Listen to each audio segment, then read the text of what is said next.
বাবা, তোমার এই বাড়াবাড়ি দেখলে সত্যি আমার বিরক্তি লাগে গো। কি বাড়াবাড়ি করলাম? হ্যাঁ, এত বড় কেক আর এত গিফট নিতে তোমাকে কে বলেছে?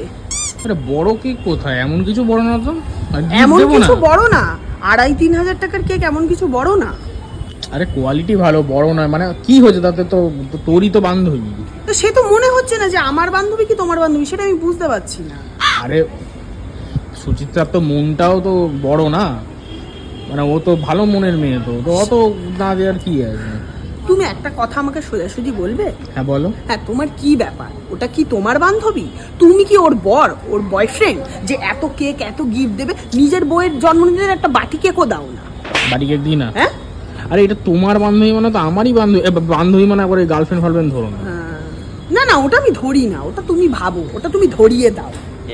আরে সেটা নয়। আর তুমি রাস্তার মাঝখানে কি একটা ঝগড়া আরম্ভ করলে? তুমি কোথায় ঝগড়া বান্ধবী কেন? জন্মদিন, কোথায় এক্সাইটেড থাকবে, যাবে আনন্দ করবে, তা নয় তুমি মেদা মেরে না, ওরকম না, ঝগড়া করছো। ঠিকই বলেছে, এক্সাইটেড। সেটা আমার মনে হচ্ছে না যে আমি এক্সাইটেড, মনে হচ্ছে তুমি এক্সাইটেড, মানে মনে হচ্ছে তোমারই বান্ধবীর জন্মদিন, তাই না? তো বললাম তো তোমার বান্ধবী মানে তো আমারই বান্ধবী।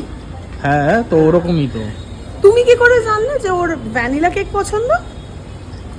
ওটা রিসার্চ কিছু করিনি, ওটা তোমার ভ্যানিলা পছন্দ, ওই জন্য ভাবলাম যে তোমার ঘনিষ্ঠ বন্ধু তো ওরও ভ্যানিলাই পছন্দ হবে, ওই জন্য ভ্যানিলা নিয়েছি।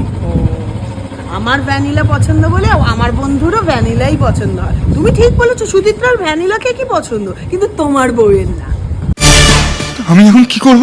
তুমি এটাও জানো না এই কেকটা গিফটটা রাখ। ফালতু কথা বলবি না। নে, এটা নিয়ে চলে যা। তুই তোর ভ্যানিলা পছন্দ নয়, ফালতু কথা বলছিস কেন? আর শোন, আরে কেকটা ওইটা নিয়ে রাস্তার মধ্যে রেখে যাস না। আমার বান্ধবী তো না, তোর বান্ধবীর বার্থডে পার্টি। আচ্ছা ঠিক আছে শোন।